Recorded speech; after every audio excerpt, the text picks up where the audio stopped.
now. Hey, Chris. Good to see you, brother. How's it going? I'm glad out there for you. It's snowing out there. It's getting ugly out there. Second day of spring. It is Second brutal. day of spring. It's not how we wanted spring to greet us. Hey, look, you got here, so we're happy with I'm that. in the building. Thank you. Good job. On your way in, did you get a chance to look at the back pages of the New York papers today? I had not had a chance to look at the New York Post. Uh-oh, Blues Clues. Looks Saquon Barkley. Yeah, looks like got they the may be magnifying passing on a glass on. quarterback. I don't know about that. They were working out Josh Rosen out at UCLA, so we'll see about that. All right, well, let's talk about it. Let's talk about that NFL draft. Penn State held their pro day yesterday, but Penn State running back Saquon Barkley did not hold his pro day yesterday. No running back coaches showed up, so Saquon decided not to participate.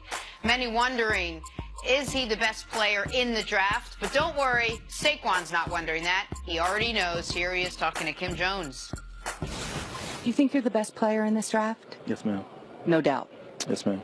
You're going ma'am on me, so I know you're serious. But top pick, top 2 picks, top 5 picks, I mean, do you set a goal?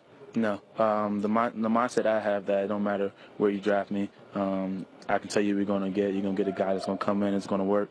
That's how I got here, and that's the only thing I know. I can't promise you rookie of the year. I can't promise you 2,000 yards, but I can promise you that I'm gonna come in and you're gonna get a leader. You're gonna get guys, a competitor who's passionate about the game, and the rest is gonna take care of itself.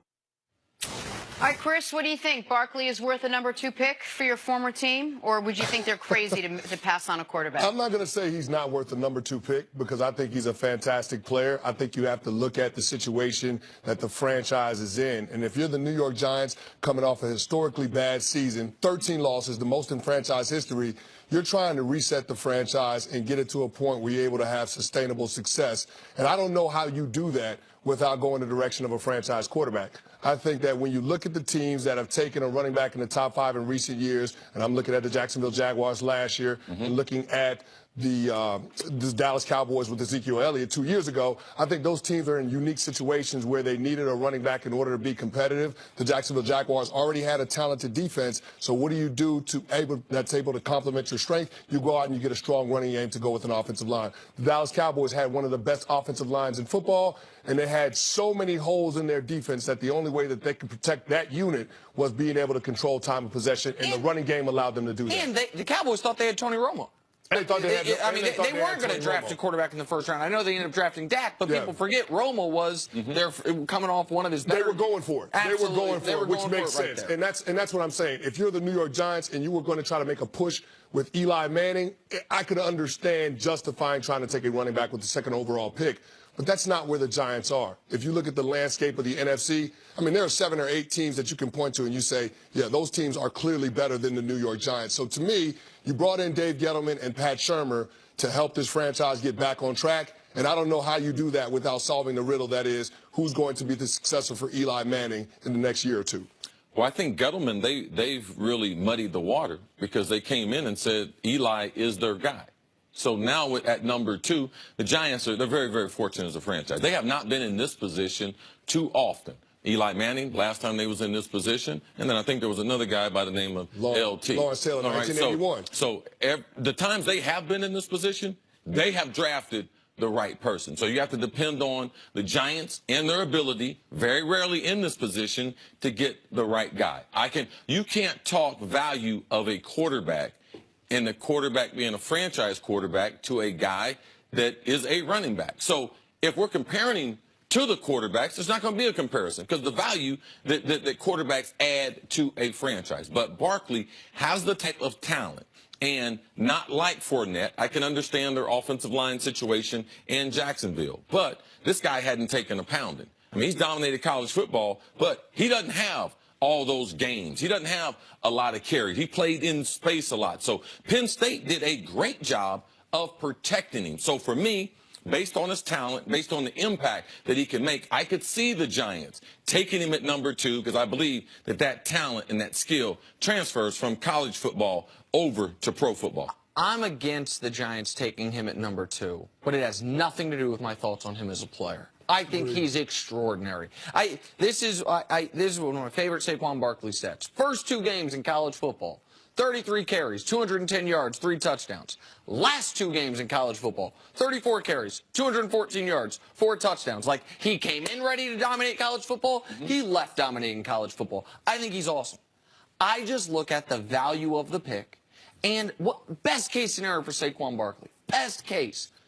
Let's say he's Barry Sanders. Some people think Barry Sanders is the greatest running back of all time.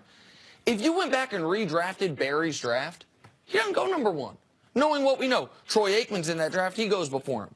Deion Sanders maybe goes before him. Derek Thomas maybe goes before him. And that's the best running back ever to some people. Wow. LaDainian Tomlinson, one of the best running backs of the last 20 years. You go back and do his draft.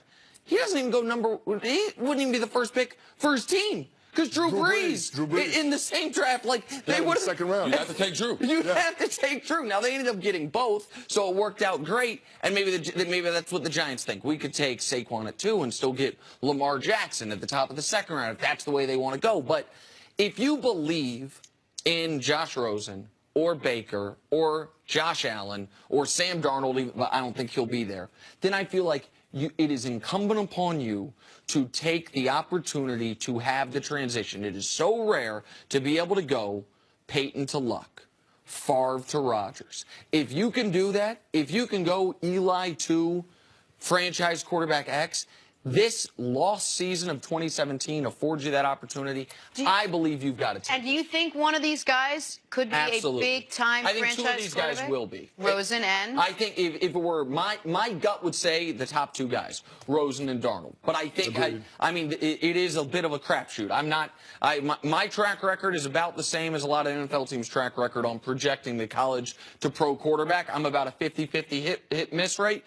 But I think 2 of these guys are going to be franchise. Well, here's the benefit of having Eli Manning around for the next season or 2. You allow him to help you groom that young franchise quarterback. Who better to learn how to play quarterback from than Eli Manning? Being able to sit in those meetings, going through the nuances of the position, understanding how to work with the communication at the line of scrimmage with all the other positions on that offensive unit, learning how to read defenses at the line of scrimmage. All of those gymnastics are important, and those are things that you don't get from the style of play in college. So there's going to be a learning curve with all of these quarterbacks. It just makes sense if you're in this position with the Giants with this type of draft capital. Where you won't be again. Where if things go according to plan, you don't plan on being there anytime soon. Take advantage of it by being able to get to the quarterback. So get the quarterback, because guess what? All these teams that are positioning themselves to get into the top 5, we saw the Jets make the move from 6 to 3 with the Colts. That wasn't for a position player. They're all moving up to try to get the quarterback. That just speaks to the importance of the position. And speaking about Eli Manning,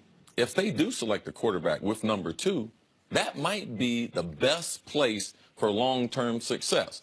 We saw Eli last year. Circus atmosphere, get benched. Long-time starting streak snapped. A healthy scratch by the coach. That ended up getting the coach fired. But Eli Manning, all during the week, was helping the backup get ready for the game. The way he conducted himself as a professional. So you talk about one of these young kids, because none of them are ready to play. But, man, if you were able to sit behind Eli, man, who is a gentleman, who has done well in New York City, you're talking about that's a recipe for success. Because Favre, even though they drafted Rodgers, man, Favre wasn't happy. No, he wasn't about that. No, he wasn't about that. So all the time and Peyton was gone. Yeah. Peyton wasn't there to help Luck. He left when they got Luck. He's gone. So yeah, it's a benefit you don't have. See, what it comes down to is this: when you're weighting the importance of positions as it pertains to winning in the NFL, it's quarterback, it's guy that hits the quarterback, it's tackle, the guy that protects the quarterback, corner, wide receiver. Running back isn't in the top 5. So why would you take a running back with the 2nd overall pick? Chris, every time you come out here, it sounds like you still want to keep playing. It sounds like you're going to rip that off. There's some sort of uniform. Like you talk like you're Jenna, that's a young man's game out there, and I'm not a young man. You're far I'm not a young from an man old anymore. man. Stick around, Chris. Coming up, did Richard Sherman do the right thing negotiating his own deal? Anyone with an agent knows what I'm talking about. That's next on First Things First. Gotta call mine. It's Ram Truck Month, so long live the trucks with best-in-class 30,000 pounds of fifth-wheel towing and class-exclusive features like coil-link suspension for a smooth ride and Ram box storage. They don't just inspire passion, they help it grow stronger. Hurry in for a